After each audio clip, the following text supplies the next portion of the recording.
નમસ્કાર. આધ્યાત્મિક મહાશક્તિમાં હું મોનાલી સોની આપ સૌનું સ્વાગત કરું છું. આજનો જે આપણો વિષય છે તે ખૂબ જ રસપ્રદ વિષય છે અને તેમાં આપણે આજે વાત કરી રહ્યા છીએ નક્ષત્ર.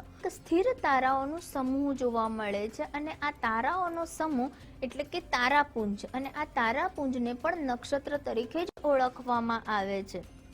જ્યારે નક્ષત્રની આપણે વાત કરીએ છીએ તો દરેક નક્ષત્રને પોતાના ઈષ્ટદેવ છે અને પોતાનો એક ગુણધર્મ છે. દરેક નક્ષત્ર પોતાના ગુણધર્મ પ્રમાણે કાર્યરત રહે છે.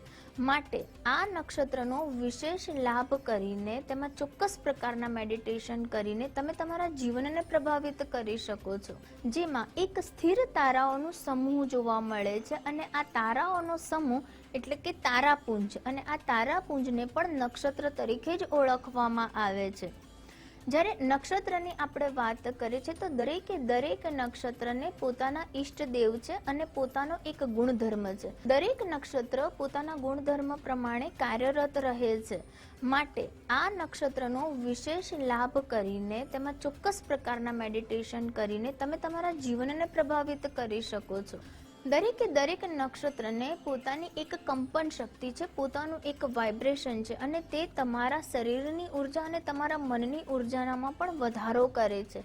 માટે જે નક્ષત્ર છે તેના વિશેષ ઉપાયો કરીને તમે પણ તમારા મનને ખૂબ જ સ્થિર અને ખૂબ જ કોન્સન્ટ્રેટ એટલે કે ખૂબ જ સારી રીતે કોઈ કાર્યમાં પરોવી શકો છો. આજની જે ભાગદોડવાળી જિંદગી છે તેમાં દરેક રીતે વ્યક્તિ કોઈક ને કોઈક તણાવમાં રહેતો હોય છે, કોઈ મૂંઝવણમાં રહેતો હોય છે. પોતાની વાતો જે છે તે કોઈને કહી નથી શકતો અને સાથે અંદર ને અંદર પોતાની વાતોને દબાઈને કેટલાક પ્રકારના તણાવમાં રહીને આરોગ્ય સંબંધિત તકલીફોનો પણ સામનો કરવા લાગે છે. સૌથી ઉત્તમ ફળદાયી પ્રાપ્ત થઈ શકે છે. દરેક વ્યક્તિ પોતાના દિવસની માત્ર 30 મિનિટ પણ જો તે મેડિટેશન કરે છે, તેમાં પણ ખાસ પ્રકારના મેડિટેશન જે ખાસ પ્રકારના નક્ષત્રમાં કરવામાં આવે છે, આવું કરવાથી તે નક્ષત્રની ઉર્જા તેને પ્રાપ્ત થાય છે અને તે પોતાના જીવનને ખૂબ જ સારી રીતે બદલાવ લાવી શકે. આપણા કુલ 27 નક્ષત્ર છે અને જે ચંદ્ર છે તે દરેક નક્ષત્રમાં પરિભ્રમણ કરે છે. આશરે સવા દિવસનો સમય ચંદ્ર એક નક્ષત્રમાં પસાર કરે છે. આ રીતે તે 27 નક્ષત્રનું પરિભ્રમણ કરે છે. માટે જ્યારે ચંદ્ર તેની કળા કરે છે, તેનું પરિભ્રમણ કરે છે, ત્યારે વ્યક્તિને દરેક રીતે અલગ મનમાં વિચારો આવે છે, તેની ભાવનાઓ બદલાય છે. ક્યારેક ગુસ્સો તો ક્યારેક તેના મનની શીતળતા, ક્યારેક શાંત તે વાતાવરણ વ્યક્તિને પ્રવર્તિત થાય છે. ત્યારે જો વ્યક્તિ નિયમિત રૂપે માત્ર અથવા તો મહિનામાં માત્ર 3 દિવસ પણ જો મેડિટેશન કરી લે છે તો તે તેના જીવનમાં ખૂબ જ સારો એવો બદલાવ પણ જોઈ શકે છે. જ્યારે આપણે મેડિટેશનની વાત કરીએ છીએ તેમાં એક ગાઈડન્સ આવે છે મેડિટેશન, બીજું વિઝ્યુલાઇઝેશન મેડિટેશન અને ત્રીજું સાઉન્ડ મેડિટેશન. આ 3 પ્રકારના વિશેષ મેડિટેશનોનો લાભ લઈ વ્યક્તિને જીવનમાં ખૂબ જ સારો એવો પ્રભાવ જોવા મળે છે. સર્વપ્રથમ આપણે વાત કરીએ તો જે આ 3 નક્ષત્ર છે તેમાં પણ શ્રવણ નક્ષત્ર, રોહિણી નક્ષત્ર અને અનુરાધા નક્ષત્ર, આ 27 નક્ષત્રમાં આ 3 નક્ષત્રનો મેડિટેશન માટેનો વિશેષ પ્રભાવ જોવા મળે છે. શ્રવણ નક્ષત્રની જો આપણે વાત કરીએ તો શ્રવણ એટલે કે સાંભળવું, અને શ્રવણ નક્ષત્રમાં વ્યક્તિએ સાઉન્ડ મેડિટેશન કરવું જોઈએ, જેમાં ઓમનાદ, શંખનાદ, ત્યારબાદ કુદરતી જે અવાજો આવે છે, જે પક્ષીઓના કલરવ છે, વરસાદનો અવાજ છે, પાણીની લહેરોનો અવાજ છે અને ઘંટનાદનો જે અવાજ છે, જે ધ્વનિ વ્યક્તિને સાંભળવી ગમે છે, તે પ્રકારના ધ્વનિવાળા સાઉન્ડ મેડિટેશન જો વ્યક્તિ કરે છે તો તેને ઘણી વખત દિવ્ય સંદેશાઓ પ્રાપ્ત થઈ શકે છે. તેનું મન ખૂબ જ શાંત થાય છે, તેના વ્યક્તિને તે પરમાત્મા સાથે જોડી શકે છે અને વ્યક્તિને એક અલગ જ અનુભૂતિ થવા લાગે. જ્યારે આપણે શ્રવણ નક્ષત્રની વાત કરીએ છીએ તો વ્યક્તિ પોતાની આંતરિક શક્તિઓને ઓળખી શકે છે, જેમાં આપણે ગુરુ શિષ્ય પરંપરાની પણ વાત કરી શકીએ કે ગુરુ દ્વારા જે જ્ઞાન શિષ્યને અર્પણ કરવામાં આવતું હોય છે, શિષ્ય તેને અનુસરીને પોતાના જીવનને ખૂબ જ સારું અને ખૂબ જ શુદ્ધ અને સાત્વિક બનાવે છે. તે ખૂબ જ ઉચ્ચ પ્રકારનું જ્ઞાન પ્રાપ્ત કરે છે. માટે શ્રવણ નક્ષત્રમાં જો તમે આ પ્રકારે જ્ઞાન પ્રાપ્ત કરો છો અથવા તો તમે તેનું સાઉન્ડ મેડિટેશન કરો છો તો પણ તમને ખૂબ જ સારો ફાયદો થતો જોવા મળે છે. આગળ આપણે વાત કરીશું રોહિણી નક્ષત્રની. રોહિણી નક્ષત્ર ચંદ્રનું સૌથી પ્રિય નક્ષત્ર છે.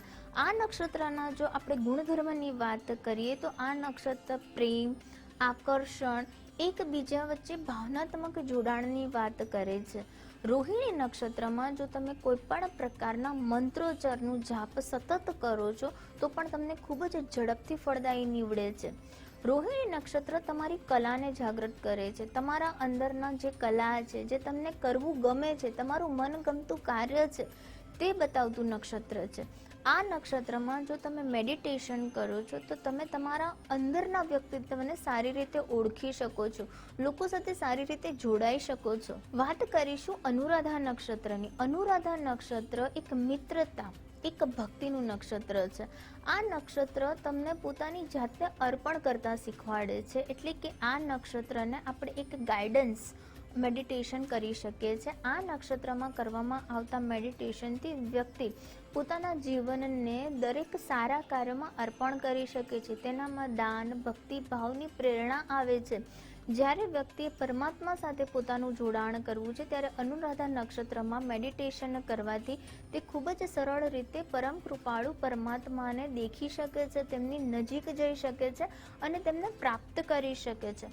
અનુરાધા નક્ષત્રમાં તમે એકાંતમાં બેસીને ધ્યાન કરો છો, મંત્ર જાપ કરો છો તો પણ તમને તમારા જીવનમાં ખૂબ જ સકારાત્મક પ્રભાવ થતો જોવા મળે છે. અનુરાધા નક્ષત્ર એટલે કે વિઝ્યુલાઇઝેશન મેડિટેશન કરવાથી વ્યક્તિને પોતાના આજુબાજુના જે વાતાવરણ છે તેને પ્રેમ કરે છે. તેનામાં એક સ્વીકાર કરવાની વૃત્તિ જન્મ લઈ લે છે અને તે દરેક વસ્તુ, વ્યક્તિ, દરેક પરિસ્થિતિને ખૂબ જ આસાનીથી સ્વીકાર કરી શકે છે. તેનામાં કોઈ પણ એવો દ્વેષ ભાવ નથી રહેતો.